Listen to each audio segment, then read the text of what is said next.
to ArchRivals Football, sponsored by Raz Energy and Steiner Sports. Here is your starting lineup. Number 20, Darnell the Playmaker Salins.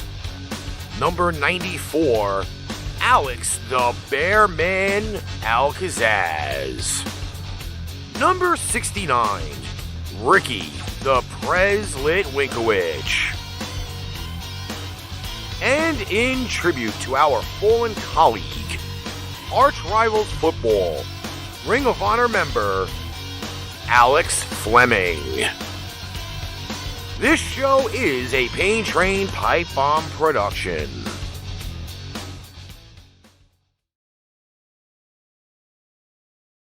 What is up, everybody? Welcome to ArchRivals Football Season 3, the end of Week 10, beginning of Week 11. We are here jamming, baby. What a goddamn weekend we had. We have currently with me tonight the Bearman, Mr. Alex Kazzaz. What is doing, Bearman? Oh, just living life, brother. Forgetting the problems, living on the positivity, brother. Just fighting the problems, but staying positive, son. So we have our research/tag team partner in the chat, Mr. Steven Waldman, who is currently just sharing the crap out of this and tagging people in. But as you come in, please kindly do us that huge favor. Share the show out. Let everybody know that ArchRivals Football is one of the hottest, and I mean the hottest, scorching hot, trending shows on the internet, along with Pipe Bomb Radio NYC and Pain Train Pipe Bomb, Cowboys Talk, Ramley Talk, the family growing like that tree that you planted in that front yard about 5 years ago. That's how fast we are growing. We are growing fast. Oh, yeah, baby. And just gonna keep growing, baby. So, Bearman, before we get into the games this week, obviously there was news around the NFL. Guys were released. Guys were put on the global bastard list. Let's inform some of those people about that lovely list that's happening. Where do we start? Start wherever you like before we get into some of these games. Because tonight we have sound effects to play with these games. And I tell you, I went the full 9 to go do these, so.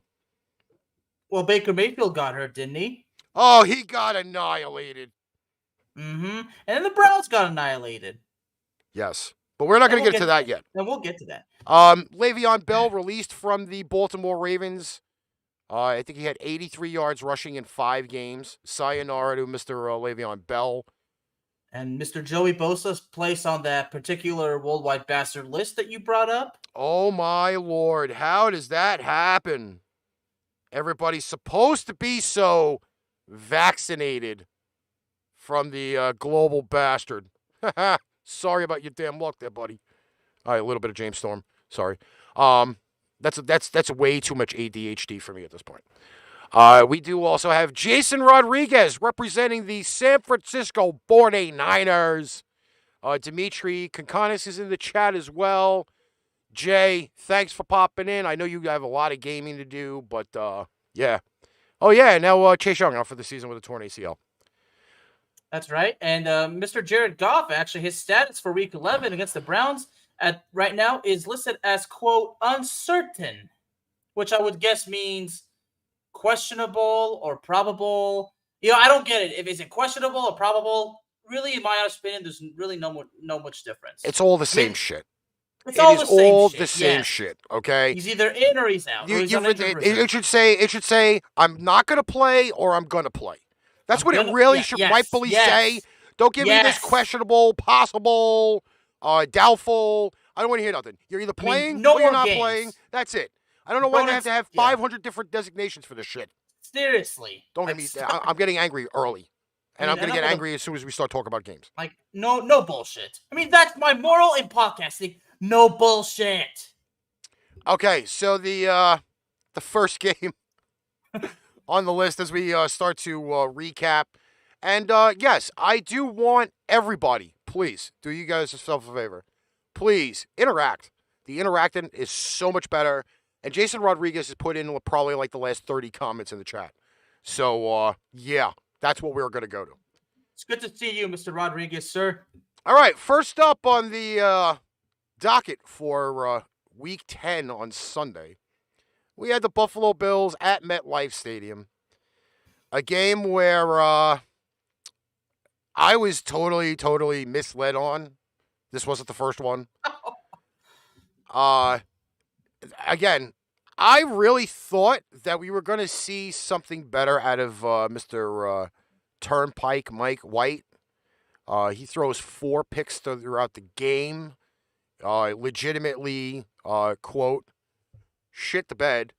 And the Buffalo Bills took advantage of those turnovers and said, guess what? I think we could send Turnpike Mike back to the bench, and possibly we're going to see Zach Wilson again. Prematurely. Joe Flacco actually came in this game. Well, after him sitting on the bench for 3 weeks and not being able to do anything, yeah, I mean, that's kind of, the thing. And I will say this, though. We're going to use the first soundbite for this because this probably should have been played by at least halftime. Oh, yeah. Go ahead. By all means. Yes, enough is enough. Play it one more time in case nobody heard it. It's not playing. It's not playing. I don't even know why. It. Well, I know. I'm not sure if anybody else heard it though. That was Jim Ross saying, "Please stop the match. Enough is enough." I will say this though, that the New York Jets fans did kind of get their hopes up for Mr. Turnpike White, and not only did he get caught in some type of traffic jam in the middle of the Jersey Turnpike, but man, that was a rough ride for them. So Jets dropping down there in record. The whole whopping. We talked about the quarterback situation, and I said it's not a quarterback controversy; it's a crisis. I mean, now as you say, Mr. White, he shits the bed, and then Joe Flacco comes in. Zach Wilson's healthy again. Who do you go with? Do you stick with Flacco? Do you put Wilson back in? It's a crisis, my friend. To me, it's not even a crisis. And I explained this on Saturday. Shout out to Kenny from K&K Sports Show. I look at it this way, okay? We got Patrick. Patrick, what's up? You didn't get in touch with me about that idea you had. I'm calling you out live on the air. But we are on Patriot Pipe Bomb as well as ArchRivals Football. Oh, hey, Patrick, just so you know, going to Week 11, I just saw on NFL.com that Jared Goff's status for this coming week is uncertain. Yeah, well, I don't think that really even matters. Because we have a puke fest coming on later on. Oh, big time. Again, Jets fans need to realize this, okay? You're in a rebuild year. Yeah, really, a lot of them really should have ended it after Week 3. Yeah. Okay? But you're in a rebuild. What do you expect? It's not like you went out and got a Matt Stafford. It's not like you went out and, you signed a Tom Brady. Okay? You drafted Zach Wilson. You drafted this guy, Mike White. You stupidly let Joe Flacco go in the offseason. You had to waste picks to get him back. Okay? You really didn't go in with very much of a plan. The beginning of the season at quarterback, you had everything else all set up. Running back, wide receiver. But you had no quarterback plan. And let's be fair, Zach Wilson. Mike White is Mike White. Joe Flacco, it looks like he should have been dead and buried about 4 years ago. But again, you really had no plan, and this is what you're going to deal with. That's it. You're done. And deal with it now. I mean, they got no choice. You play whatever you can get, and then you make the decision at the end of the season whether you want to possibly trade Mike White already. You might want to re-sign Joe Flacco to possibly give Zach Wilson more of a better training. New York Jets may be screwed at that. And here's another thing I don't want to hear people bitching about. Everybody fighting about what the Jets are going to do in the NFL draft. Get through the fucking season first. Then worry about the draft. Because even though you may want to try and draft another quarterback, which would be obscenely stupid, there are other positions you do need to fill on your team, like the 11 players on defense, because all 11 players on defense suck. Mm-hmm. Okay? They suck. But, again, let's not worry about the draft yet. Worry about getting throughout the rest of the season first. Well, a lot of these fans will worry about the draft because remember, just end the season. They should have ended it before it fucking started. Yeah, there you go. And All right. And I will shout out one of my boys, Mr. Antonio Medina, who went live from MetLife on Sunday. And I specifically put in his comments, "Go Buffalo." All right. Next up on the docket of Week 10, we have Upset City. The Super Bowl champion Tampa Bay Buccaneers traveled to the nation's capital and got their doors waxed by 10. Michigan. Washington does win by 10, but they end up losing their beloved pass rusher to another injury, a torn ACL. Alex, give me a little bit of the talk about this game here because, they totally pissed me off. Well, first things first is Mr. Chase Young. At first, it was listed as a leg injury, but immediately there was fears that it was a torn ACL because usually with a leg injury, it's something with the knee. So, unfortunately, Chase Young being out is a huge loss, but Chase Young was not putting up the big numbers this year as far as quarterback sacks. I think he only had 1.5, if I'm correct. Yeah. But the loss of Chase Young is huge regardless. But there's still the other guys as well. And as far as Tyler Heineke goes, and I'm sorry, Ricky, that I got to bring up the analogy again because I've been saying all season, he's David fighting 10 Goliaths with a pebble in one hand and a toothpick in the other. But this time, somehow, it worked. I mean, his numbers are respectable. 26 for 32, 256 yards, and a touchdown. Okay. And I'm looking at the numbers of Mr. Thomas Edward Brady, as you like to address him. 23 for 34, 220 yards, 2 touchdowns, 2 interceptions. I mean, the numbers in itself are not the worst, but Tom Brady did not look so good out there today. But let's also... on Sunday, I should say. Well, let's also say that those first 2 picks came in the first quarter. Yeah, in the first quarter. Let alone anything else. And Washington could only respond with a field goal. I mean, it put them ahead, but it could have been worse. It could have been 14-0, but it was only 6-0. But Tampa just could not get it going. Tampa was supposed to be so good coming out of bye weeks. Brady's record coming out of bye weeks was supposed to be so fantastic. Obviously not. They lose before their bye week. They have the bye week, which technically to us is not even a loss because we didn't have to see them play. But now they come off of this loss and potentially could lose 3 in a row because they do play the New York Giants on Monday Night Football, national TV. And the Giants have been playing a lot better as of late.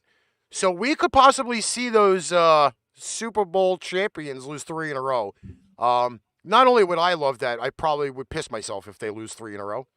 And I would say legitimately, I would wear diapers to make sure that if I had to piss myself because they lost 3 in a row, I would do it.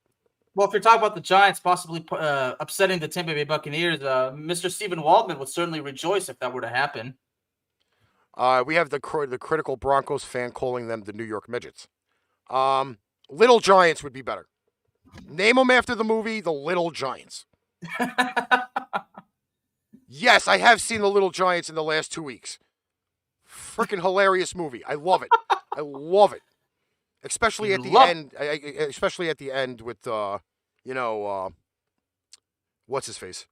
The guy from Married with Children. Oh, I love him. Ed O'Neill is a great actor. Okay. Next up. Moving on, baby. Oh, another ass whooping going on. The Atlanta Falcons traveled down to Jerry World. Final score, Cowboys 43, Falcons 3. And I will say this, though. I love the tweets and the memes and all of the Instagram stuff that went out. Oh, you must have been rejoicing, my friend. You were admit it. You were rejoicing. First off, when anybody can put up a meme mocking the Atlanta Falcons with that 28 to 3, 28-3. Yes, I get a little bit of a tear in my eye. I'm not going to lie. I get a little bit of a tear in my eye because it is just sheer memory of them choking a 28 to 3 lead in the Super Bowl. But then it just happening naturally that they just got shellacked by the Cowboys. That kind of made me feel so much better. Is there something you want to? Is there something that you got the urge right now that you just want to sit and play and have the audience hear, particularly from this game? I would love to, but apparently that it didn't freaking come up on the thing, so I don't know why.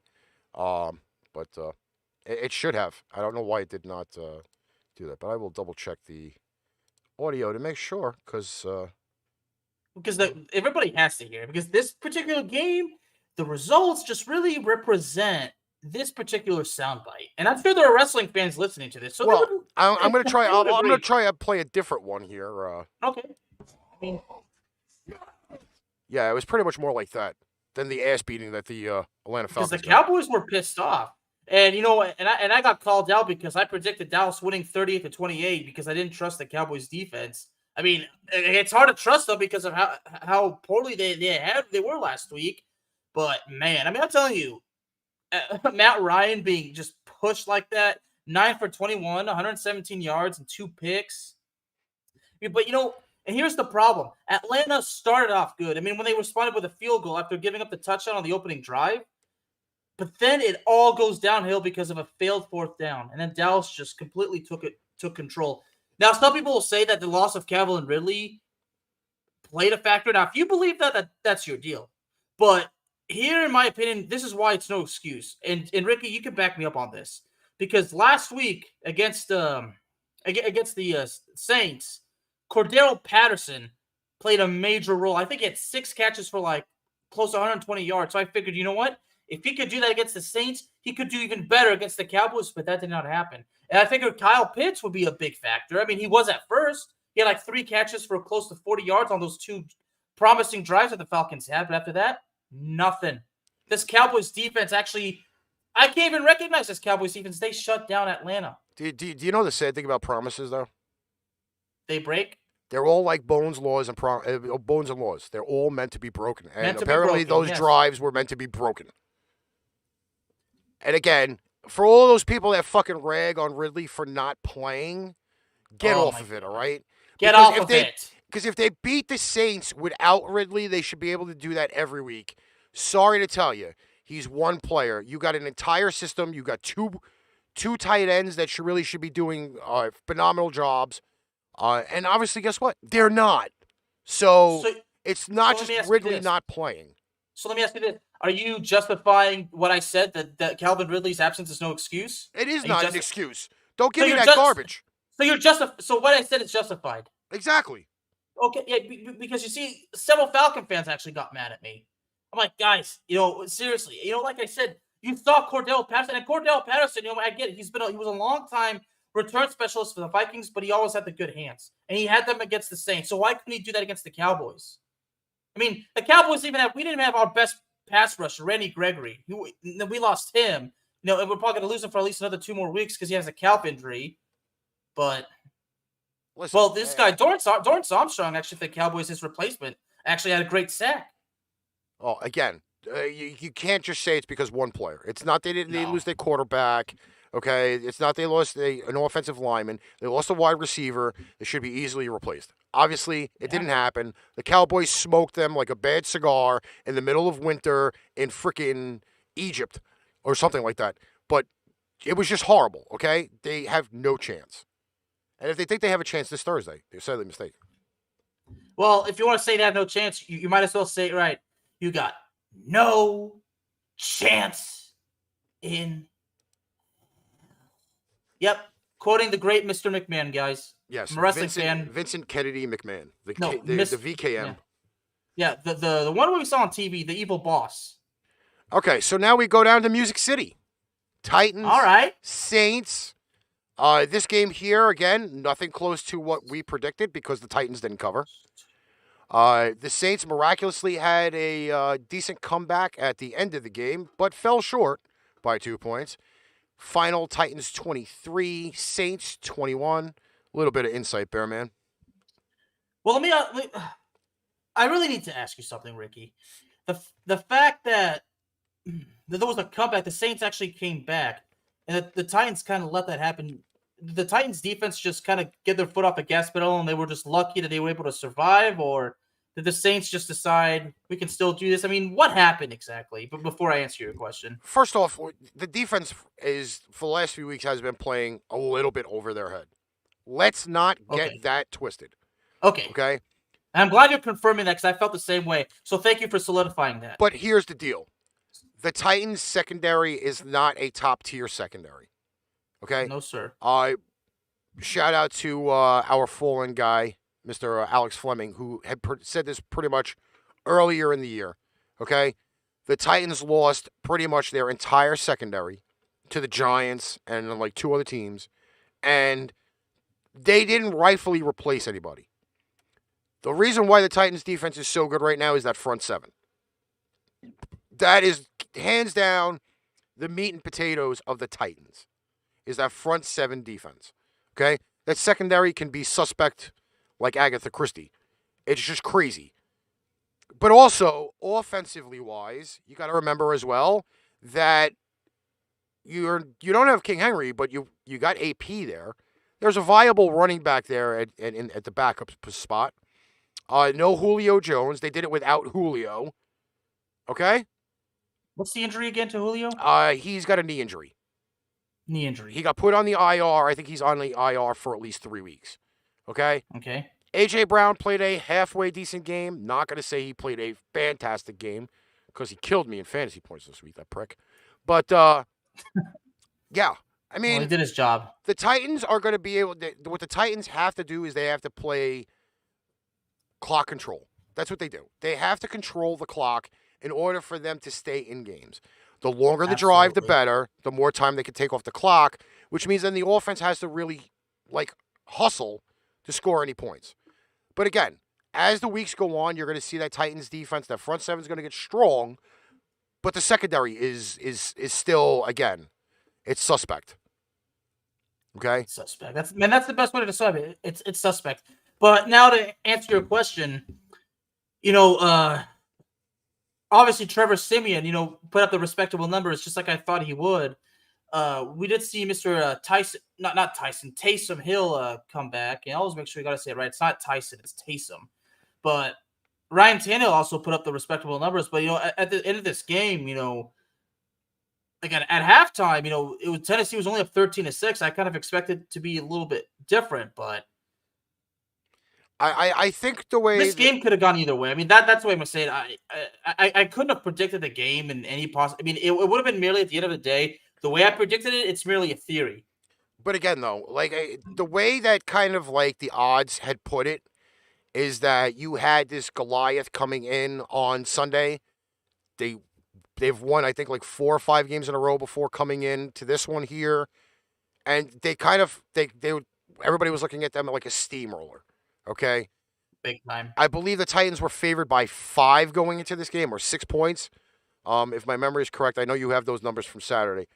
But it was somewhere between 5 to 7 points. But this game was actually a lot closer, I think. And I'm not saying that the elements were a huge factor or anything else like that. But I mean, come on, I really thought again. We all thought the Titans would win by 5 or 6, and it's a 2-point game. So. You can't count out Trevor Siemian.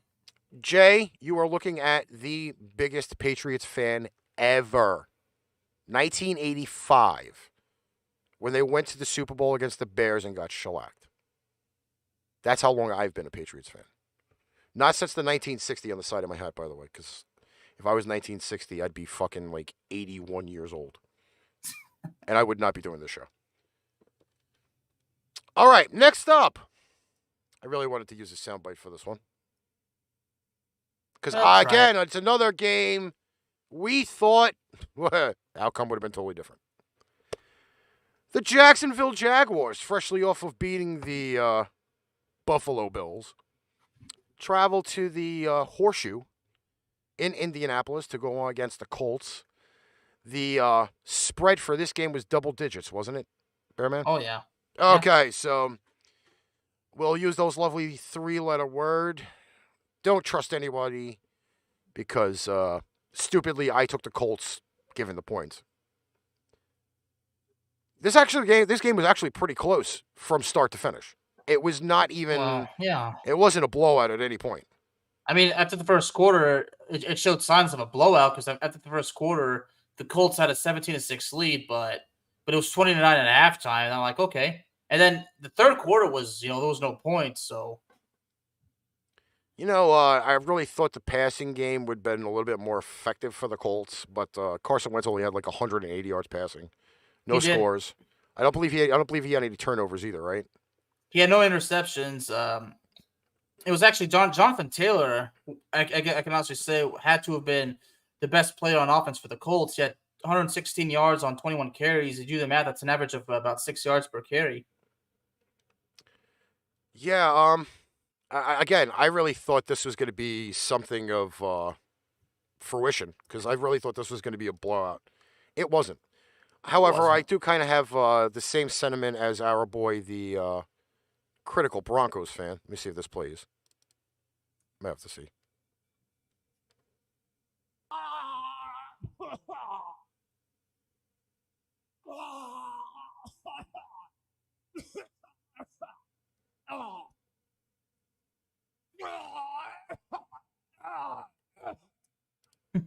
Thanks to CM Punk for adding us that soundbite. Well, I heard it well, so I'm hoping everybody did it. If you heard it, just let us know in the chat, please. Okay, I got permission to call him John again. The NFL so far this year has been really, really twisted. It has been. Wade Kite, what's doing, my man? Hey, Wade. All the way from Vegas, baby. Me and my boy Wade go way back. You know what though? I really was not too happy with the outcome of this game. Like I really thought, Colts running game was great. I really didn't expect very much from Jacksonville, but it's another week where they put up 17, and God, crazy. I mean, a little bit of pride in Jacksonville. At least they put up a fight. I mean, they didn't get blown out, but still, at the end of the day, you didn't win. That's what matters. Yeah, but they still only have 2 wins of fighting for the number 1 draft spot with the Detroit Lions. All right. Next up on this, wait, we have to get that graphic back up there. I really got to figure out why. Oh, that's why, because the volume's not all the way up. Detroit Lions at Pittsburgh, at Heinz Field, going against the Pittsburgh Steelers. Legit game day, we get the news that there is no Big Ben. Massive people changed their betting. And we also got the soundbite at the end of the game. Please play it.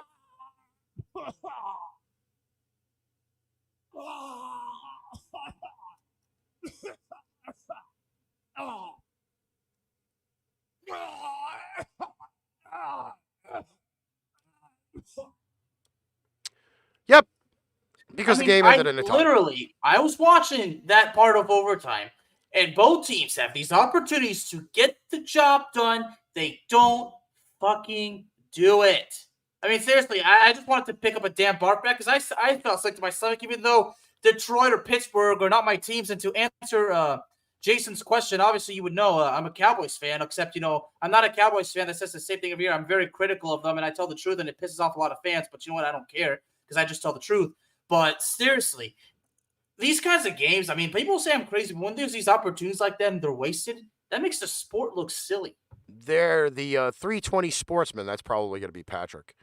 Facebook's doing some weird crap with comments. I went on a show earlier this morning. I commented 9 times, and I got reported for all 9 comments. And they were all the easiest things, like, what are we watching? So if you... Yeah, I'm gonna talk about that on Thursday on Pipe Bomb. How the simple comments are being flagged. Yeah, I got flagged 9 times for saying comments like, "What are we watching? How's everybody doing? This is a really great match." And this was on Sunday. No, this was actually this morning while I was watching New Japan Pro Wrestling. And I got reported 9 times for saying things that had no profanity in them whatsoever. Did you see exactly how Pittsburgh was kind of driving, and then they fumbled? I think that player fumble the ball. I mean, that's embarrassing, isn't it? Yes. I I mean, think right now this is the deal. Okay? I'm shouting out to the city of Detroit. Okay? I want everybody to do this, please. Okay? I want everybody in the city of Detroit to scream out to the Detroit Lions to make me their general manager. Make me their head coach. Something. I am tired. I'm legit going to switch screens for this, okay? All right, because I think I need to just be a little bit bigger. Go ahead. I am severely tired of seeing this team fucking lose. They are the complete and utter laughingstock of the NFL. I'm telling you right now, let me turn around the Detroit Lions. Please. Please. I am a Patriots fan. Let's not get this twisted. But I am tired of seeing a team in a diehard city look like a running turd burglar. It's horrible. If I could make that CM Punk throwing up better, I guarantee we would. It would be louder. People would be having puking sounds in the rest of their fucking ears the rest of the night. Okay? The Detroit Lions suck. They are fucking horrible. And before we move on, I got to ask you, should Pittsburgh be embarrassed that they couldn't beat the Detroit Lions? Pittsburgh? And the fact that it wasn't just that fumble, but there was like in that overtime, like within the final 5 minutes of overtime, I mean, Pittsburgh pissed up at least one opportunity before that, or two, I think. Let us also go to mention that here's the deal. I'm gonna pull up the playthroughs. I need to go through this. How do you have players in the NFL not know the rules of the game? How do you have players on your team that do not know that a game can finish in a tie? If you do not know the rules of the game, don't fucking play. I mean, I don't even know if he was being sarcastic or not. No. He legitimately came out and said at the press conference, I did not know NFL games could tie. What kind of boneheaded idiot are you that you've not seen an NFL game ever finish in a tie? And why is it that the Pittsburgh Steelers are always the team every year to have a tie? Tell me this, please. Why every year are the Steelers the only team in the NFL to be a partnership in a game where it ends in a tie? Rick, I legitimately wish I had a good answer for you, but the truth of the matter is, and because we all know the truth, the whole truth, and nothing but the truth, so help me God, I don't have a legit answer. Okay, and since I don't have a legitimate answer, I'm not even gonna bother telling you this because I'm not gonna bullshit you, brother. I'm actually looking at these. I got my notes right here. So in overtime, after Detroit punted, Pittsburgh fumbled. Detroit would miss that field goal. And then 2 punts after both teams had at least negative 10 yards of play on 3 plays. And then Pittsburgh is driving, and then they fumble. I mean, seriously. I think. Listen, the referees tried to give Detroit this game in overtime, and Detroit just kept shooting themselves in the ass. Fuck the foot. They were shooting themselves in the ass. Point blank, right in the fucking balloon knot, where it hurts the most. Detroit was given this fucking game an OT, and they screwed the pooch. Big time. Okay. But I'm serious. Like, I mean, does it make sense when I tell you I legitimately have no good answer? So I'm not going to bother giving you one because I'm not going to bullshit you, bro. At this point right now, both teams suck. They both suck. I'm sorry. As everybody said at one point, Pittsburgh may be the dark horse team that you look at going into the playoffs or going into the Super Bowl. After this, they are completely embarrassing. Players not knowing that a game cannot end in a tie, that's embarrassing. And yes. Detroit being basically given the game on a silver platter. Okay, walking turd burglar. One more thing. You know the way, you know how my a friend of mine, you know how he would describe this game? 4 words. Repulsive, repugnant, disgraceful, most of all, fraud, fraud, fraud. Okay, back to the games. Because here comes my epic speech for the week. Well, one of them.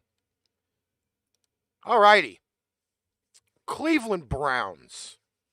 New England Patriots. This game here, not even close. Not even close. Shellacking. Taken to the woodshed. Oh, that's a quote from one of the guys on K&K, by the way. Shout out. Bamboozled. Okay. Play the clip, brother. It's not loud enough. It just, for some reason, it's just not loud enough. Oh, But let me just say this. Final score 45-7. This game, I really thought, I'm going to be honest with you. After seeing the first drive on Sunday, where the Cleveland Browns looked like the Incredible Hulk, they were this big orange Incredible Hulk starting at the 25 and scoring. Okay? I really thought this was going to be some type of bulldozer type game by the Cleveland Browns, which is why I had said on some of the shows that I could possibly see the Cleveland Browns taking advantage of the New England Patriots. Then there's this draft pick that came out, number 15 in the first round. His name, Mac Jones, said, not having a damn part of this shit. And then they just started it. 45 unanswered points against the Cleveland Browns. Now, again, I really thought this game was going to be different. Baker has been playing a lot better without OBJ last week. I mean, they did smash the Cincinnati Bengals. That's not going to lie about that. But, yeah, I mean, again, I really thought this game was going to be a lot closer. And, man, I was wrong. I'm not going to apologize. Admit it, you loved it. You loved every second of that game. Admit it. It seems to be when you come down to a game like this, right? I have openly said this on the show. I pick against my own team because I want my own team to win. Every time I pick them in a situation like this, they don't win. I give up a pick every week. I swerve everybody, which I'm going to start to do more because now I've heard people have now been taking my picks and not monetary compensating me for this. But I'm going to tell you this right now. All right. Yeah, I was in typical Patriots fashion mode, the way I have in the past. Unlike last year where I didn't scream at the TV. My neighbors down the block heard me. I was going off. My team, the team that everybody buried in the last week of the preseason, going into week one, everybody said this team did not have a fart's chance to do anything this year. Oh, it's Mac Jones. We don't expect a lot out of him. We don't expect a lot out of any other parts of this team. You all were dead wrong. I said it from day fucking one. This is going to be the team that's going to surprise everybody. Why? The boogeymen are back. That entire defense is back in full swing. Yes, they have their moments where they can't stop the run. I give them that. But that pass defense is nasty. Nasty. And all those people that said to me, you're full of shit for saying that your team's going to do well this year, you can all lick my balloon knot. Because now, oh my God. Because now, the Patriots are a playoff team currently right now. They are one game back of the Buffalo Bills. And if they so happen to slip up, New England is taking it back. They are taking the division back. Oh, you damn right they are, brother. Okay. I mean, you asked me what were my thoughts on the Patriots going this preseason, and I simply told you, Ricky, we're going to have to wait and see because I'm not going to judge the book by the cover. But I did say New England would have struggles, but I really did believe that New England was able to do some overcoming on certain obstacles because they do that. But, and now we're finally seeing it. I mean, Shout out to Ryan Brown, by the way, for joining us. Yeah. Thank you, Ryan. I mean, you remember how I refused to bury your team, even though I could have. But now you understand why I refused to, because anything could have happened and there could have been changes, and we saw that. And we're seeing it right now. I think the last loss that New England has, I guess, was against my Cowboys, right? And let me also go ahead and mention this, too. This is shout out to I think that's NFL in the morning on ESPN or the NFL Network. They dogged not only the San Francisco Giants, but they dogged every other team that missed the opportunity on Mr. Mac Jones. 49ers traded up for Trey Lance when they should have been going after Mac Jones. That's their fuck up. Okay. Chicago traded up, got Justin Fields. Totally shit on Mac Jones. Okay. Now you look at it, Alex. Before you go even further with this, what's up, Mark? We didn't talk about Minnesota yet. Let's talk about this a little bit. Let's. Because Okay. I love to learn from you, brother. Okay, so we're now at the halfway part of the season, right? Week 11, like we're a little bit over halfway because 17 is technically game. like fucking 8.5. All right. Yes. And I'm going to ask this to the chat too because they are the part of this. They make the show run. Part of the family, right? And again, I really love to have everybody part of this conversation. Okay, so whoever's watching, get other people in here because this is the conversation that we're gonna have. It's kind of like the midway point of the day, anyway. Yes, sir. So out of those top 5 quarterbacks right now, Trey Lance, Justin Fields, Zach Wilson, Trevor Lawrence, Mac Jones. Rate them 5 to number 1. I think you know who the number 1 is. We'll let the people know who the number 1 is. Mac Jones. And who do you have at number 2 right now? Oh, boy. Mind you, I mean, I will go out and say this, okay? I will say this. Not every one of them has had the full fair shake to play through 10 weeks. So we got the sample sizes. I'll put that in quotation marks. But still, they've got playing time. So you have something that you could judge them off of. The problem is, in Trey Lance's case, has he had enough playing time, would you say? Yes and no. Okay. I probably have to go. Would I be an idiot if I said Trevor Lawrence was number 2? It is your opinion. It is your opinion. It's tough. It really is. Okay. And I'm going to be honest. That's why I really got to think about this because I'm not just going to throw it all out there, but I have to stick with Mr. Mac Jones as number 1. I mean, Mac Jones is doing honestly better than I thought. I mean, he's a rookie, so obviously you can't just throw it all out there, but Mac Jones has developed, and I really feel like all these teams, they are going to regret that they pass on the guy, And I've actually got some notes right here. You know what's interesting? Check this out. Most games with 100 passer rating, okay, among the first round quarterbacks from this one is Mac Jones with 5 games, okay. So I'm sticking with Trevor Lawrence at number 2. I'm probably gonna have to go with now. Was Zach Wilson one of the choices? Yes, because he was drafted. Okay. Well, Trey Lance did not have enough playing time, so I want to put him at number 3, but the problem is it's tough. But Zach Wilson's gonna have to be my number 1. I think Fields is number 2, but in Fields' case, he was not ready. He was not ready to start, and he was kind of. I mean, you could argue whether he was thrown in there, like thrown into the wolves, but I will say this: Fields, even though not the best, but he has had some respectable performances. We have to give him that, right? Well, according to Fields has actually done some good. According to John, he's got from best to worst. He's got Mac, Fields at number 2, Lance, not enough sample size, Trevor Lawrence, and Zach Wilson.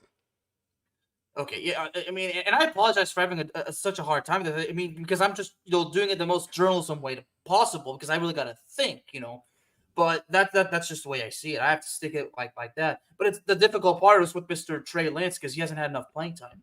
The only way I probably could balance the two, Zach Wilson sucks right now because he's on a shit team, and I'll openly come out and say that because he's not been played as advertised. All right, No. that's for one, okay, and he's only played like 3 games. Yeah, Trevor Lawrence has beaten the Buffalo Bills.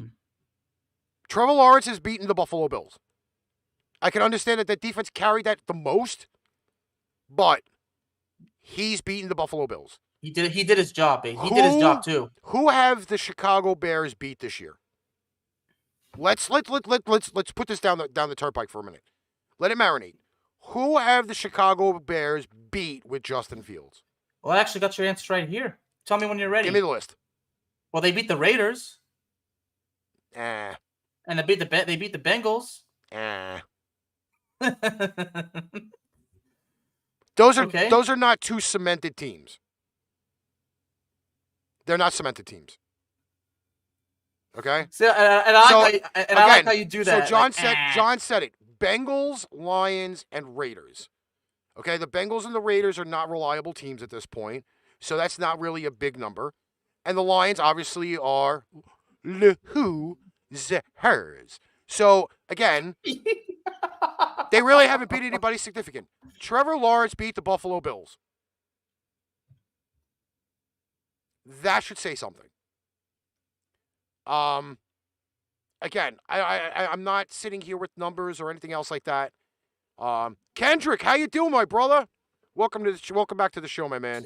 And we're gonna get to the Panthers in a minute. And to Jason Rodriguez, I agree. I think Trey Lance actually will do fine. But I got a question for Jason Rodriguez. Like do you agree with the fact for me that it's difficult to kind of rate Trey Lance because he hasn't had enough playing time? Like, I'd like Mr. Rodriguez's opinion because the man's a genius. Yeah, that's right, Jason. I'm calling you a genius, brother. Yeah, but John is also saying Zach Wilson beat the Titans. But again, let's just say this. I think Buffalo has the slight advantage on the Titans, even though the Titans beat them earlier this year. If it weren't for a slippery field, that game goes different. Yeah, but at the end of the day, aside from number one is Mac Jones, and that's obviously a no-brainer. So at least I got that one right. But. So then, if we put Mac Jones at the top of the 5 of the list, obviously Zach Wilson's probably at number 5, because that's pretty much I'm seeing as the general. That's where I would put him, and then. I mean, because if you want to sit there and compare numbers, I guarantee you probably Lawrence's numbers are better than Justin Fields. Yeah. If we got Mr. Stephen Waldman watching, Waldman, give me Fields' numbers and Trevor Lawrence's numbers. Or somebody that could reach out for us and do that, please. That would be absolutely amazing on that spot. Thank you, Jason, for answering.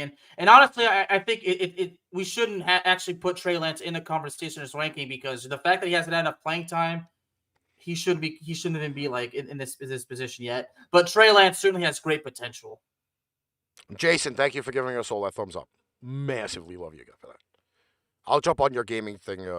When I can get a chance. Mr. Rodriguez certainly climbing in the ranks of the paint train pipe bomb army. Yes. Speaking of rankings, where am I? You're on the board of directors. You don't get a ranking. Okay, but you're on the board of directors. You don't get. At least I'm in a good place with the army. Yes. Okay. You're in that spot.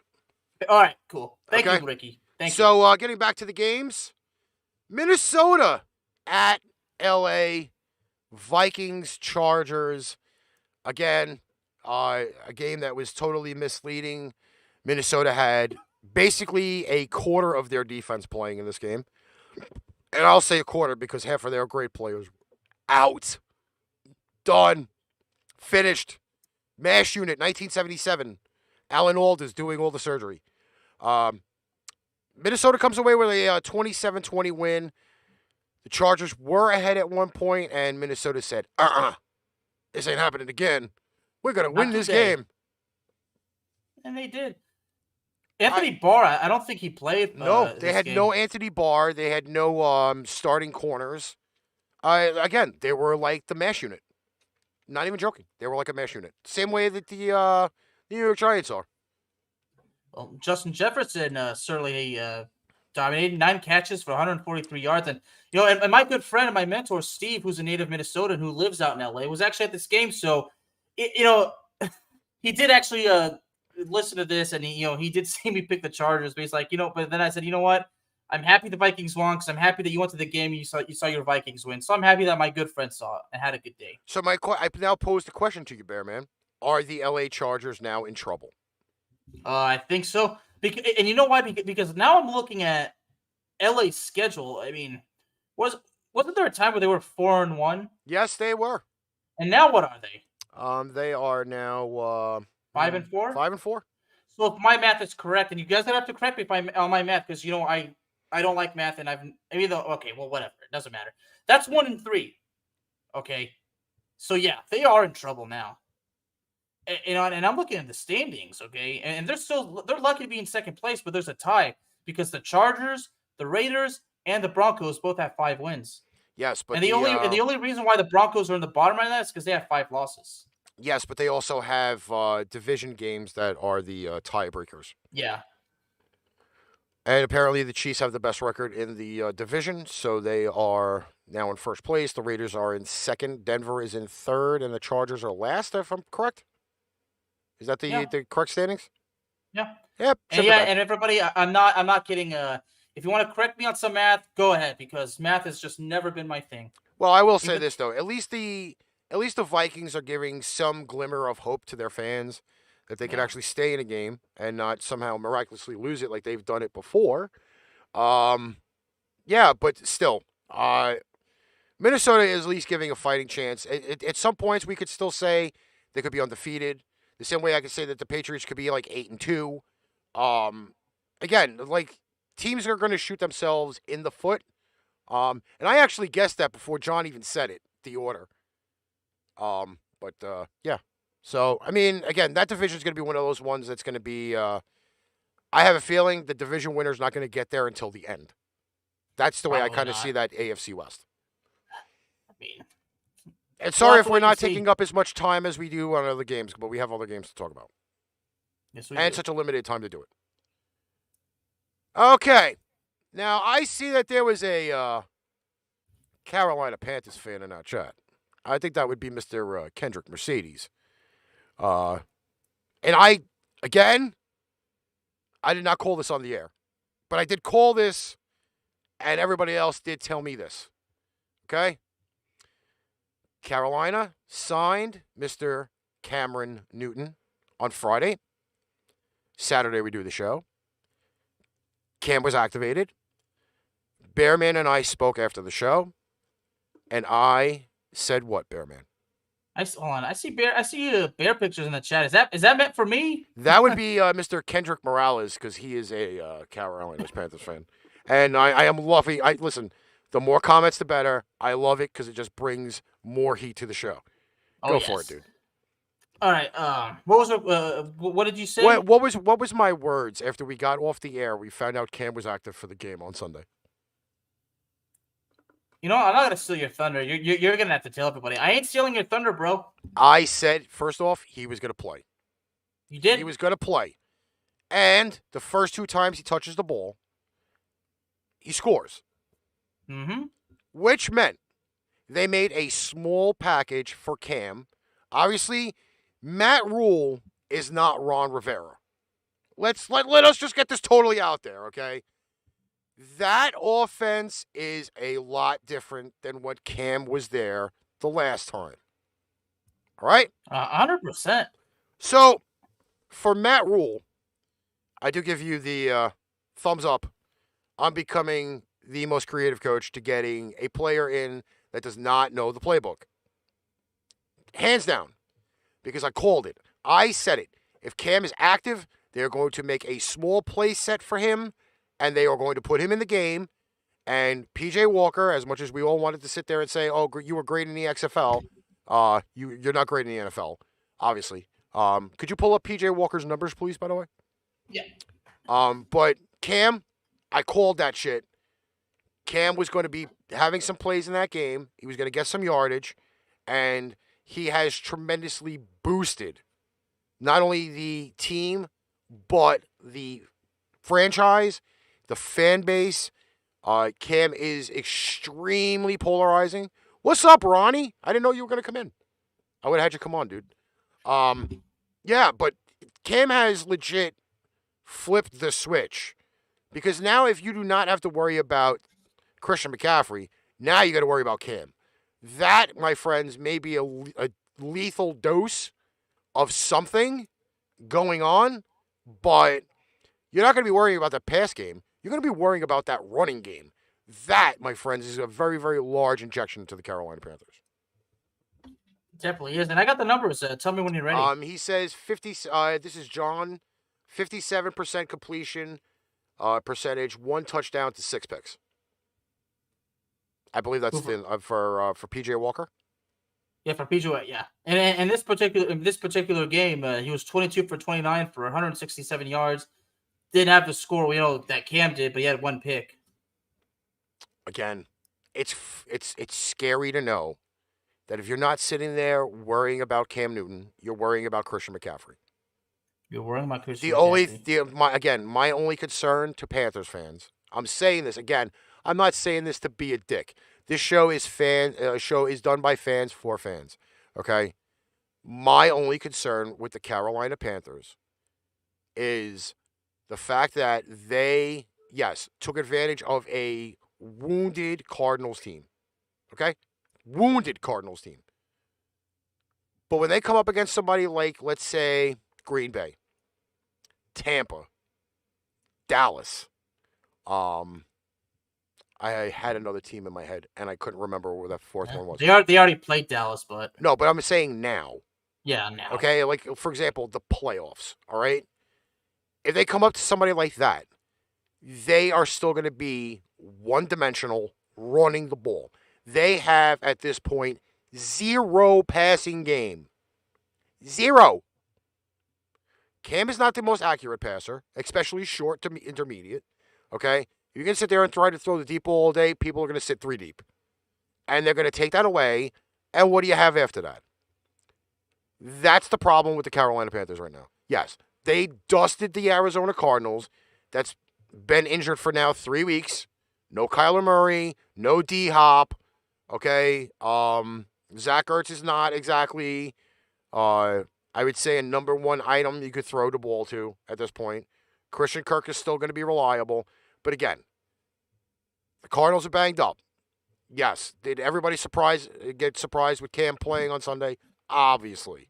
I was. But again, their passing game is still going to be the huge question mark. Will I sit there every week and put money on the Carolina Panthers? Probably not, because I'm still not sold on this whole ordeal with them, and I mean that's the way I got to kind of look at it. I mean, you could run the ball all day long, but if you can't pass the ball for a lick, people could key in on the run all the time, and then you're screwed. Kind of like to do with the New York Jets. Just end the season. Yeah. But anyway. Alrighty. Ah, yes.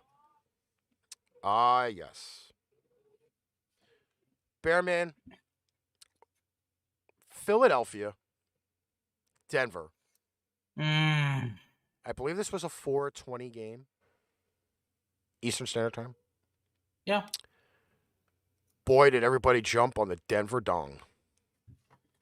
Yeah, I mean, I certainly did. Everybody jumped on the Denver dong.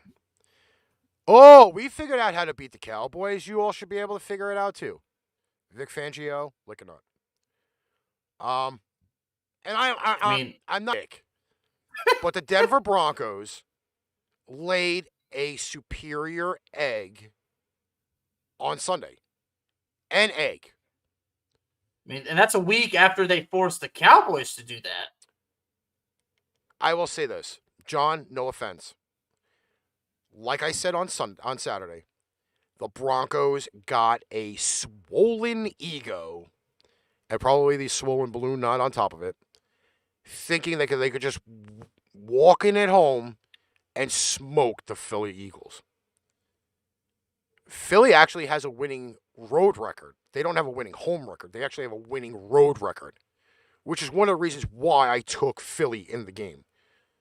Secondly, I did not believe that the Denver Broncos could put together a complete game 2 weeks in a row. No way. No way. A little bit of limelight on this. Well, Jalen Hurts had a good game, didn't he? Yes, he did. 178 yards, 2 touchdowns, and a pick. Okay, So Denver last week embarrasses the Cowboys, and then they get embarrassed this week. Did the Cowboys prove that it was all a fluke? The Cowboys had a bad week. Plain and simple. They had a bad week. Who, Dallas? Dallas. Okay. Denver took advantage of it. That's So the way it Denver's is. That is the Denver way. really is not a good team. Is that it? Denver's just not a good I've team. been calling that for weeks now. Okay. I've been calling it for weeks now. Okay?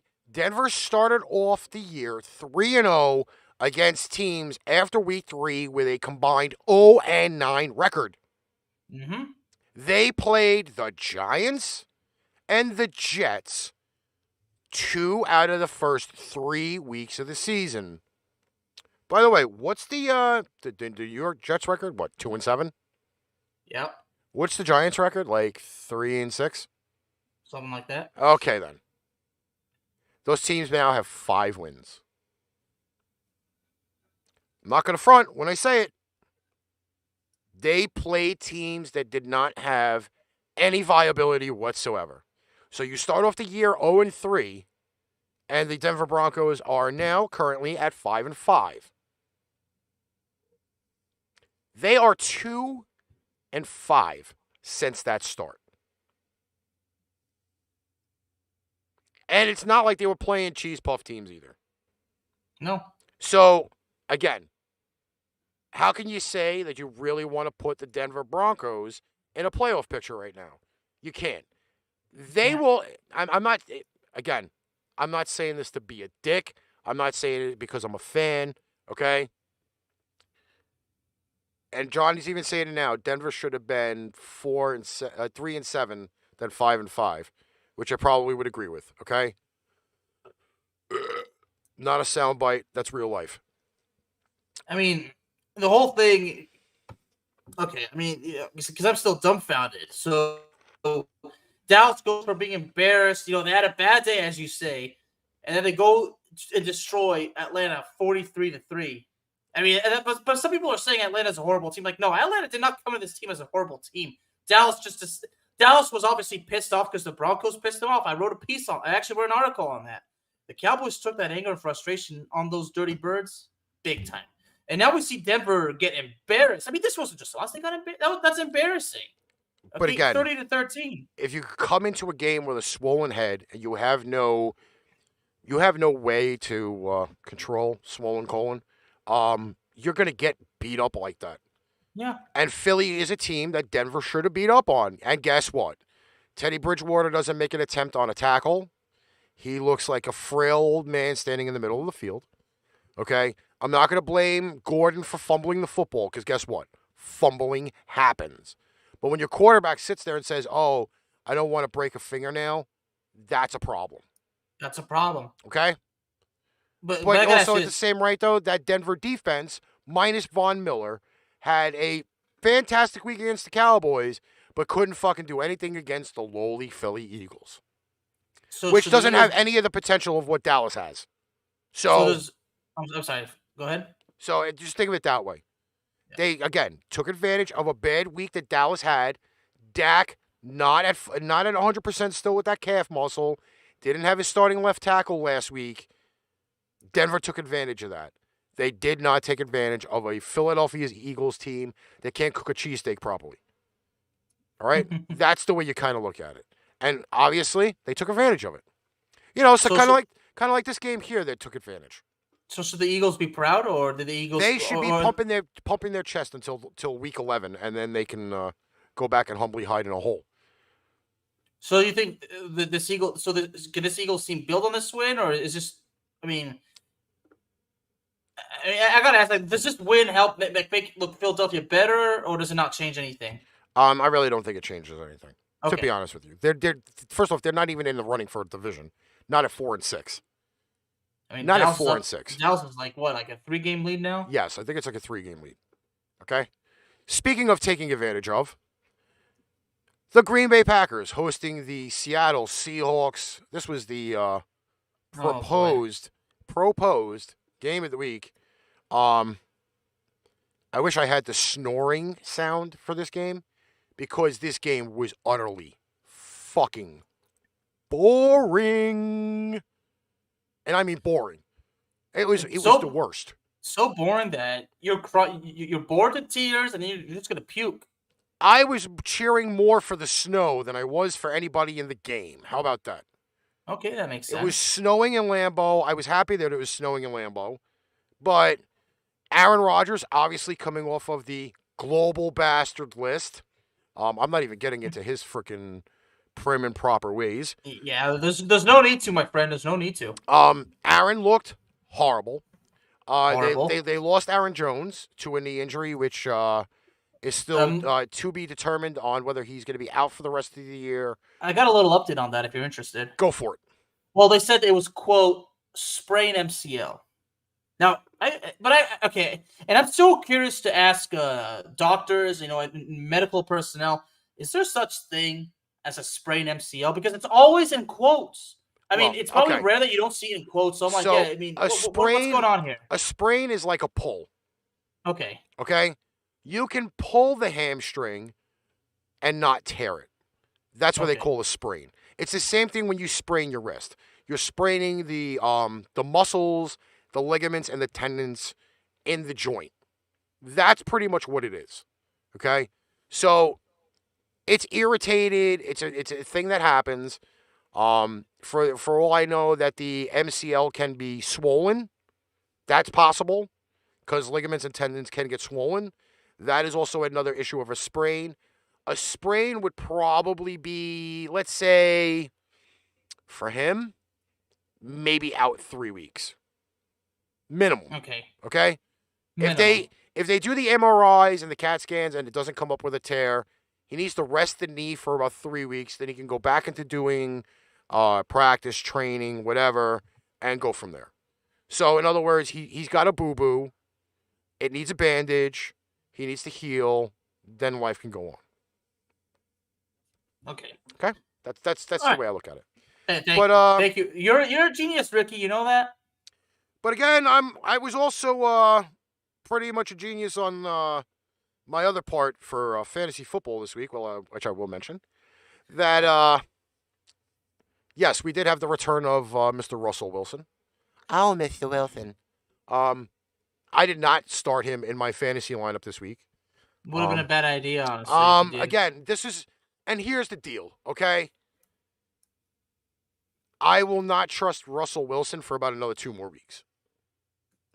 He does not have game action.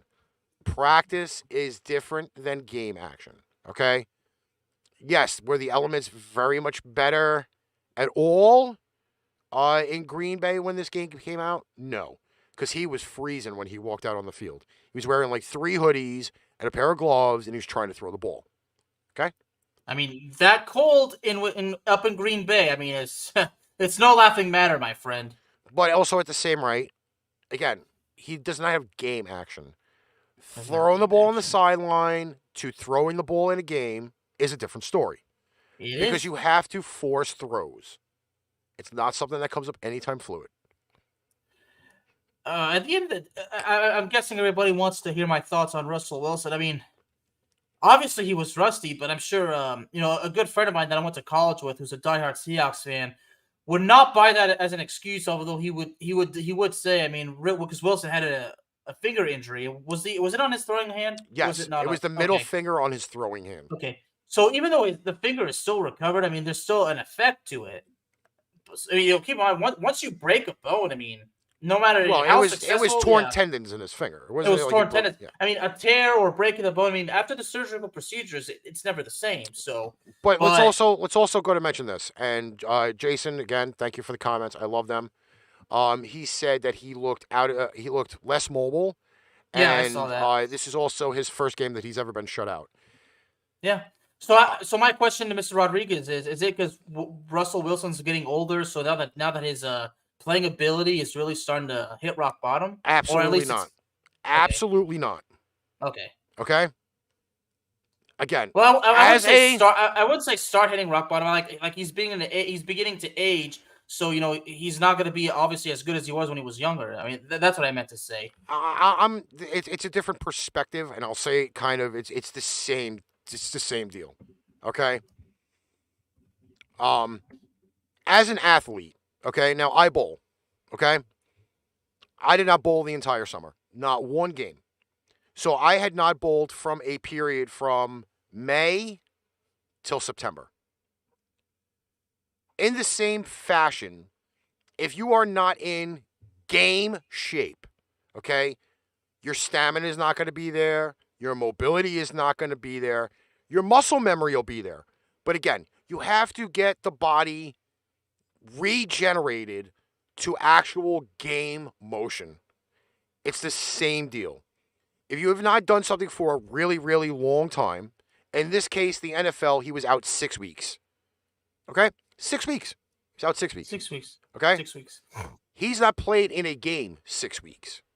So the repetitions, again, from practice to game day are totally different. You cannot trust Russell Wilson game-wise, again, for another 2 more weeks. He needs to get the game motion in. And by the way, to the comment that of Wilson never winning in Wisconsin, the battles since both Rodgers and Wilson have been going on, the home team has won every matchup. So just know that. That is case history. Yeah. The road team in this matchup has not won since 2013. So that was also another thing going into this game. Yeah, so in Wilson's case, I mean, the offensive line and everything, but, but this game, there's a lot of ways to say how it went, but, it's a theory, and, a theory is an opinion, but, Wilson just, had to throw the ball 40 times, and sometimes having to throw the ball 40 times is a bad thing. Well, also when you don't have your key pieces to your running game, right? Chris Carson's not back yet. He's on the way back, but he's not back yet. I forgot the other dude who's on my fantasy team who rode the bench this week, rode only 4 points. Again, the Seattle rushing attack is not the same as it was in the past. And again, like, you're running around for your life. That's Russell Wilson's game, so, Yeah. All right, Sunday Night Football. And as Mr. Rodriguez pointed out, that he's tired of having to do that. So thank you, Jason. Sunday Night Football. Wow, did we get a shocker in this game. Kansas City at Vegas. We thought Vegas was going to kind of step up and do something. They stepped up and walked off a cliff. They lose to the Chiefs 41-14. And I will shoot this to you. Do you feel that the KC Chiefs are back in action, or is this just a menagerie? Yes, I used an SAT word live on ArchRivals Football. Mark this down, please. Menagerie, the time, 9:13 p.m. Eastern Standard. Sorry. Well, the problem is the Raiders were coming off a loss to the New York Giants. Okay. Now the Chiefs, on the other hand, the Chiefs were coming off a win against the Packers, but not an unconvincing win. So, but I gotta ask: do the Chiefs still have problems, Ricky? Yes. Do they still have major problems on defense? I'd still say that they still give up running the ball. I mean, they're not in the defensive numbers of being in the bottom feeders of the NFL on the numbers. They're starting to slowly climb up. However, it's still pretty much the same old Raider. It's still the same old KC defense. So the Chiefs' running defense is still a problem. Is that what you're saying? I think their defense in a whole is still a problem. Okay. Well, coming in that certain week, a certain team is gonna have to get ready for that. But we can't ignore the fact that Pat Mahomes had 5 interceptions, threw the ball 50 times, had 35 completions for 406 yards. I'm not going to take that away from Patrick Mahomes, but I got to ask, just how good were the Raiders coming in this game? The question I bounce back is what was the offensive rushing numbers for the Kansas City Chiefs? Because I can guaranteeingly tell you they're not fantastic. Okay, they still don't have Edwards-Helaire back. It was 94 yards. They only had 94 yards, but okay, Las 94 Vegas yards. Las Vegas had 50, and for a KC defense that's bet on the running game, allowing 50 yards is actually good. And what's the prototypical shave it? What's the prototypical thing that happens when you start losing big?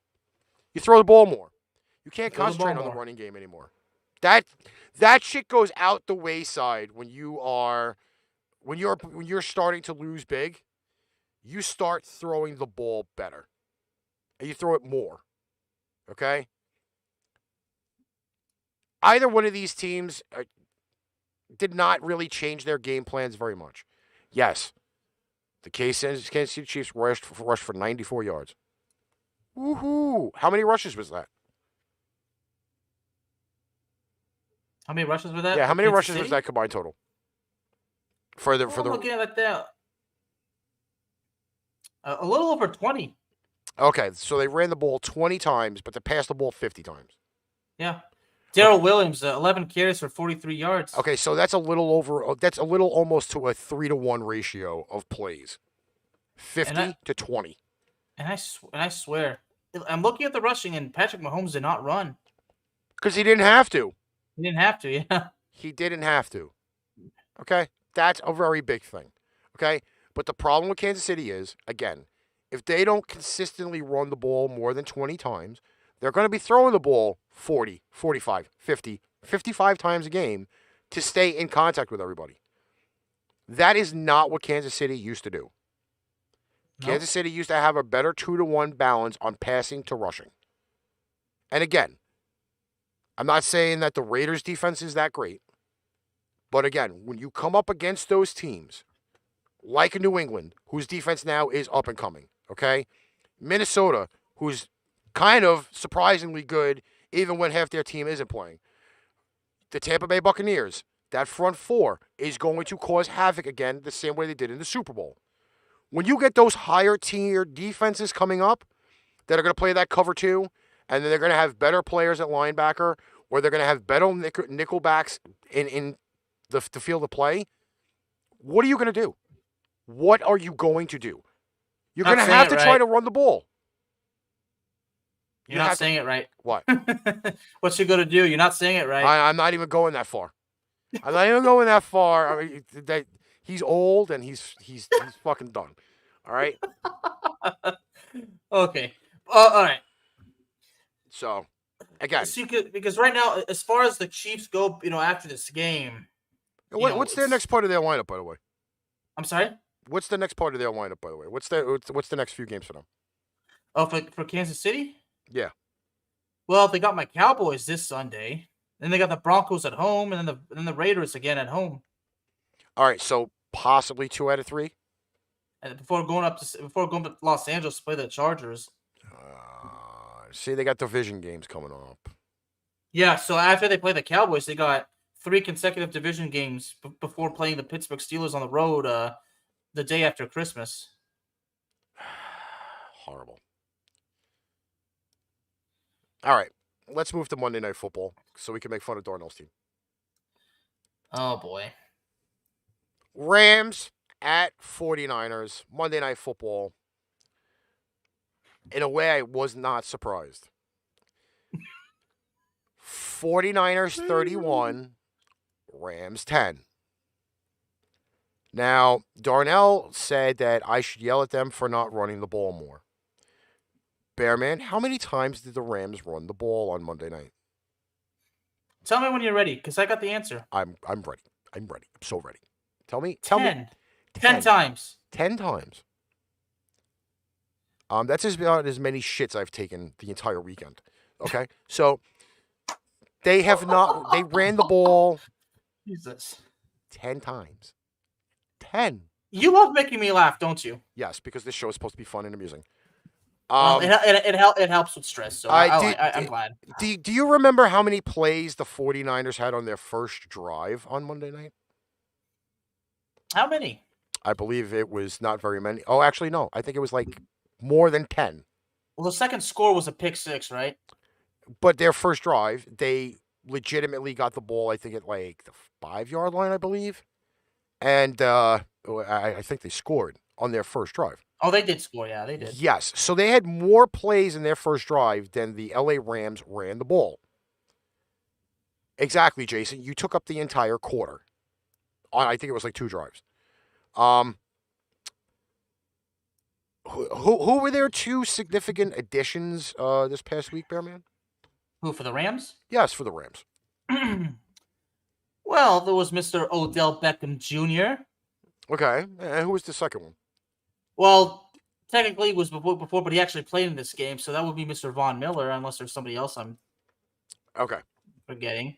So, does that count though? He was acquired not this week, but he was actually playing this week, so that counts, right? Well, here's my deal with this. Okay, Okay.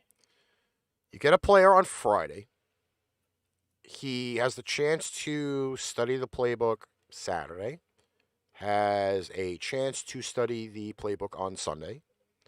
Has the chance to practice the playbook, let's say, 4 hours before the game. You've given him a total of 52 hours to learn the playbook. Now, I maybe could put this on Sean McVay.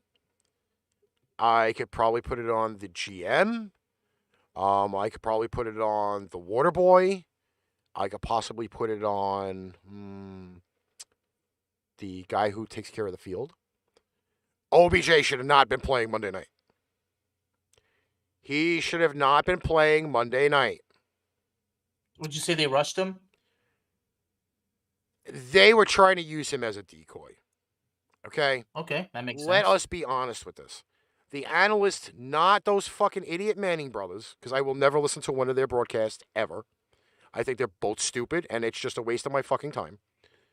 But even the analysts said on Monday Night Football, you can't audible because he doesn't know the playbook. You can't really do very much with him because he doesn't know the playbook. Okay? Obviously, they're not throwing him the ball. What was OBJ's stats for Monday night, Bearman? Tell me when you're ready, brother. I want it right now. Let's go. 2 catches for 18 yards. 2 catches for 18 yards. On 3 targets, I believe. My 6-year-old nephew would probably have double that production if he was on the Rams offense right now. And he doesn't even know what football is. He would just run. The guy would throw him the ball. He'd catch it and run. Okay? That's what it is. But you cannot, when you have a player in the lineup that doesn't know the playbook, he should be standing on the sidelines. Okay? What was Von Miller's numbers for fucking Monday night? Right away. Just give me the numbers right away. So I think from now on, once you ask, that means you're ready, right? Yes, I am totally ready. I just want to I want to get it going. 2 tackles. Well, technically one. I think it was 2 tackles and 1 assist. Okay, so technically he had an effectiveness for 4 plays.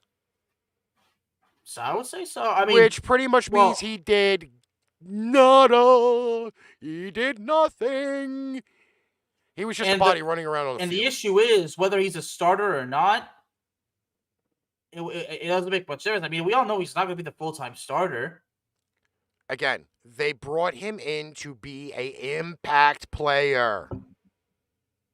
An impact player. His impact was his feet running around on the field. That's the only thing Von Miller does. I'm going to say this again. Von Miller is not what he was before he got hurt. He is on the downside of his career. He is a player currently right now chasing a ring. Same with OBJ, which I said happily on Saturday. And as much as I got criticized for it, OBJ will do fine on Monday night. You're full of shit. Okay? 3 targets. Okay? 3 targets. 2 catches for 18 yards. He doesn't know the playbook. He is not a reliable target. And no, he cannot, in any form, face, or fashion, replace Robert Woods. No. He is a fill-in. Fill-in. Okay? The Rams are in trouble. The Rams are in trouble. 2 weeks in a row, they got their bitch smacked up by the Titans. And now, a team that Jimmy G has not lost to now in 5 games beat them up on Monday Night Football by 21 points. And speaking of OBJ, well, it's I'm not going to talk about the fact that as soon as he arrives, Robert Woods tears his ACL at practice. But before that, when I asked Darnell why would Deshaun Jackson leave and how Darnell explained it to me crystal clear and made absolutely 200% sense with all the depth. So I figured, why would OBJ go to LA with all that depth, ahead of him? Okay, so I figured, why would he do that? And I was so curious to ask Darnell that.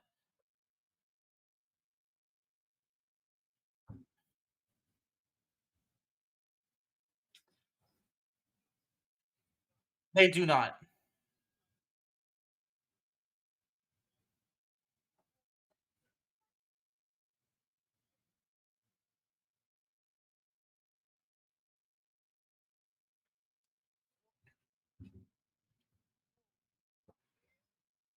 Players.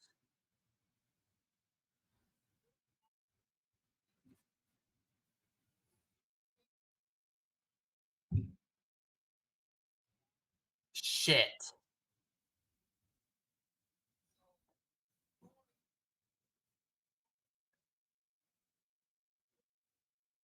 Every single one of them.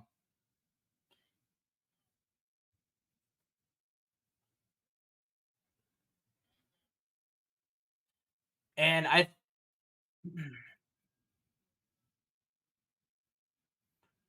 and as you said, Mr. Ricky, the Rams are in trouble.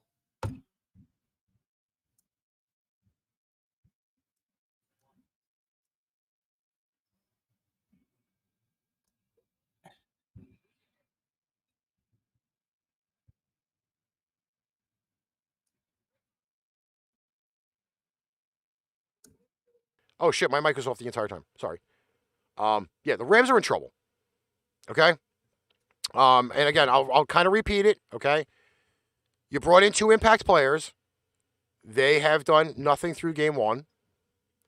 And figure, maybe it should have been better that they did something. OBJ cannot replace Robert Woods. No. Okay. And the 49ers and the Titans have now laid out a game plan. They've laid out a game plan on how you can take apart the Rams defense. That's all. And my apologies for having the mic off. I'm leaving it that way when I go to upload it. I don't Yeah, and Darnell texted me, but I keep the phone away from the mic because it causes static problems. But and as I was observing the scores to this game, and I'm looking like this is just not happening because I felt the Rams. I mean, the Rams were 7-1. They lost 2 straight, and that's not just 2 losses, folks. That's 2 embarrassing losses. Yes, but man. you're also looking at the fact being that again, I probably had my mic off because I was coughing. Garoppolo is not lost to the Rams. He's 5-0. 5-0. McVay is 6-23 when trailing at halftime. That's a no-no for a team that again was at one point undefeated at 7-0. Right? 7-0, 6-0, something like that. Well, they lost 2 straight. The impact players have done nothing. They have brought nothing. And now teams are going to start to see the layout that the Titans did. They are going to start to see the layout that the 49ers did last night because they were bull rushing the ball up the middle, running at Aaron Donald. Up the middle. Running at Von Miller. Running at Floyd. That's what they do. Once that blueprint is out there, every team is going to do it. The same way they blueprint the Kansas City Chiefs, playing too deep and having coverage in the middle, you take away all the weapons. And if you force the team to do something, which the Rams did not do, I ran the ball 10 times. 10. Yeah, that's great. Absolutely phenomenal. And honestly, I can't wait to hear what Darnell has to say on Ramley Talk. Oh, I'm going to especially tune in for Ramley Talk on that one. Because if he doesn't rip into them the same way that I did, there's a problem. Oh, Darnell's going to take it up a notch. He's going to do more than cut a promo. Oh, I've been cutting promos all night, baby. All you dickhead fans that thought the Patriots weren't going to do nothing. Kiss my ass. All right, so if we did have 4 teams off this week. We had the Bears, the Bengals, the Texans, and the Giants off. But now they will be back this week. Oh, boy. Am I really even ready for that? However, I am going to be ready for Thursday Night Football, by the way. Yeah. And it's the best way to it's best way to finish out. And it's a rematch from a day that you, sir, will never forget. I mean, I don't know if I should say you never forget to the Falcons fans or the Patriots fan, because either way, both fan base won't forget it, but one fan base is not going to forget it. But that's not a good thing. Listen, it's forever going to be seared into their minds, brother. Listen, Smile. You love it, brother. You know what? You love I'm it. gonna end up putting up the little logo on Saturday, 28-3, because it's another rematch of the Super Bowl. This time, the game is in Atlanta. Patriots go on the road, winners of 4 in a row. And you can't say that they beat Cheese Puff teams. Going down to the Dirty Birds. And this should be amusing. The Patriots are a 7-point favorite at Atlanta. Bearman, I will let you jump on this one first. Well, something caught my mind. According to the Sporting News, they're asking, is Cordero Patterson going to play on Thursday night? What? Did he get hurt? Oh, that's right. Yeah, he did get hurt against the Cowboys with an ankle. Yeah, he hurt his ankle, but, well, I don't remember him being pulled out of the game. I mean, I didn't even pay. I mean, the Falcons' offense was just so bad. I wasn't even paying attention who was on the field anymore because it didn't matter. But now they're talking about Cordero Patterson's ankle, and he injured his ankle against Dallas, so now that's something to talk about. But if Patterson's out, that's got to feel good, right? I mean, I do not want to hear one person jump on Calvin Ridley not playing in the fucking game. Yeah. Do not give the Atlanta Falcons a pass because Calvin Ridley is not playing. I do not want to hear it. I will cut your nuts off and feed them into you in a fucking sandwich. If you fucking tell me the reason why the Atlanta Falcons lost is because Calvin Ridley did not play. Okay? I do not want to hear that shit. It's not going to work anyway. But in your case, to answer your question, well, so now the question is, will the Falcons be pissed off because they got humiliated? I think they will, but the fact is, it's not going to matter. The Patriots are on a tear. They are focused, and they're just going to keep it alive. I mean, the Patriots, the winning streak that they're on is 4 games. The last time they lost was October 17th, and they lost to my Cowboys. Patriots aren't going to lose to the Falcons. I'm not going to say it's going to be a one-sided game, but either way, it's definitely a game that I'm going to want to sit down and see. I mean, it's obviously it's a rematch, so obviously I want to see how this goes down, but I'm just going to say this. I think, but as much. Sorry, but I think the Patriots get it done. But there's going to be some things we're going to see. There's going to be some moments from this game, if you know what I mean. Yeah, there's going to be a lot of 28-3 signs in the crowd. I'm going to say this right now. That, I'm just going to say it this way, okay? 7-point favorites on the road. Yes, the Patriots have a better road record than they do a home record. I'm not going to lie on this. Okay, because the Patriots only won their first 2 home games the last time that they played. But also at the same rate, a 7-point favorite, it's going to be a trap. The Falcons have played fairly decent all year long. Okay, and you're being nice by saying fairly decent. You're being nice. Again, they have some pretty decent wins under their belt. Bearman, give me the wins for the Falcons, by the way. The wins for the Falcons. Yes. Well, Cliff, I saw they're 4-5, so they beat the Saints on the road. Yes. That's November 7th. They beat Miami, and was that in London? No, that wasn't in London. I don't think. But they beat the Dolphins 30-28. Okay. They beat the Jets. I think was that in London? No, you know what? Forget. Who cares? No, that was in London. That was in London. It was okay, but they still beat them anyway. Yeah, but it doesn't matter anyway. Yeah, because they beat them. And they beat the Giants 17-14. Okay, so they've beaten teams that don't have any winning records. Yeah, so except for the Saints. I think the Saints. If I may I go through the list Go ahead. again? Go ahead. Just to double tap. They beat the Giants. They beat the Jets. They beat the Dolphins, and they beat the Saints. And the Saints out of that group are the only ones that have a winning record. Yeah, but out of the wins, aside from the Saints, the wins is less than 10 wins. Combined, I think. Well, let me check the Giants. Let me check the Giants record. Giants are like 3-6. Well, let me double check. They're coming off their even though I believe you. Yeah, they're 3-6. Yeah. So that's like in a range of 10 games of the losses of the teams that they beat. It's like so the Giants have three wins, okay? Mm-hmm. And then the Jets have 2, and the Dolphins now have 3. So that's 8, if my math is correct. Yeah. But they're still decent. Like, the fact that we still say they're decent, I mean, we're being nice, but it is the truth. Okay? But I think exceptions of like 2 games, they haven't been blown out. They haven't been blown out. But Exactly the my problem point. is they're not winning. They're in almost every game. They just can't get over the hump. They just can't get over It's the hump. exactly the point. Exactly So the a point. 7-point game here would probably be a trap because they're in almost every game. Well, don't trust anybody, like you say. Exactly that point too. No, the Saints actually have a 5-4 record. I'm looking at it right now. So if they've beaten a 5-win team, they could beat a 6-win team. Well, Saints lost 2 straight, right? And as it is for the injury concerns from the Pats, Mr. Stevenson kind of put the end to that rumor because even though they didn't have Damian Harris, they got smoked. Cleveland got smoked by one guy, and his name is Ramondre Stevenson, who got drafted in the 4th round, by the way. I'm going Pats, but I don't think they cover the 7 though.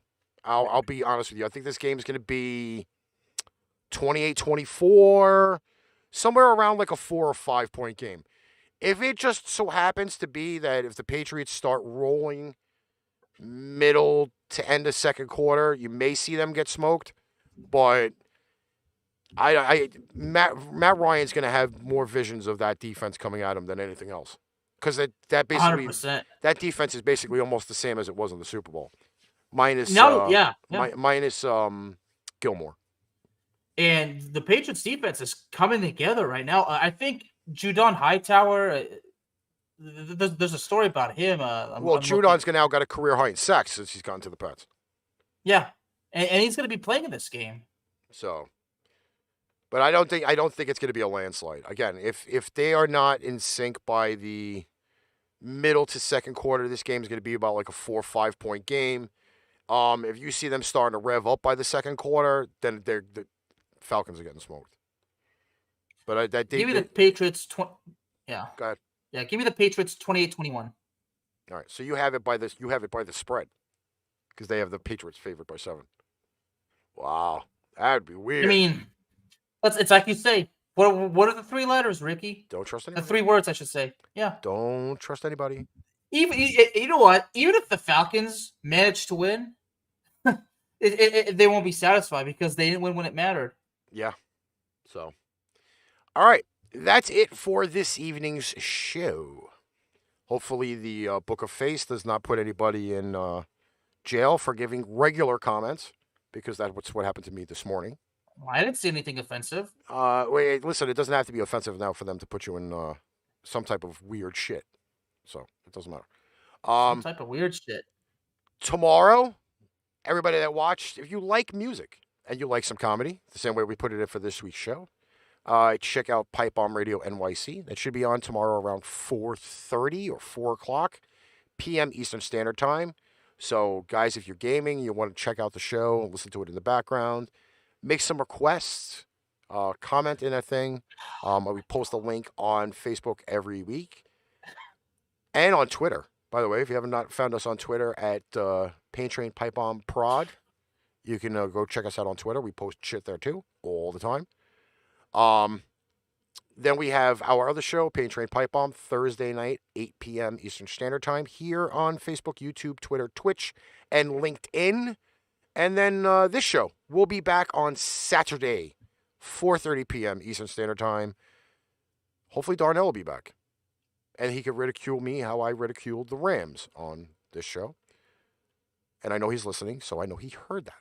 But anyway, Bearman, any final comments? You know what? As a matter of fact, yes. And Mr. Jason actually reminded me of this. I don't even know how I forgot it. About the 49ers getting the buttception. That interception by that 49ers player. You know what I'm talking about? By the way, I am really hoping that we are on the air November 22nd because that is the anniversary of Le Butt Fumble, Mark Sanchez, on Thanksgiving Day. And I will have pictures of that all over our show if we are looking forward to it, brother. But yes, the butt fumble. Yeah, Jason, thank you so much for reminding me, and I apologize for the fact that we actually forgot about it. Oh boy. All right. Till then, catch you guys later. Enjoy your evening. Enjoy Thursday Night Football, and enjoy any of the content that we put out. 13 different shows throughout a week. Catch you guys later. Stay safe, everybody. Hey, did you like that show? Like, share, follow, subscribe. Share out our shows to all of your social media. Need merchandise?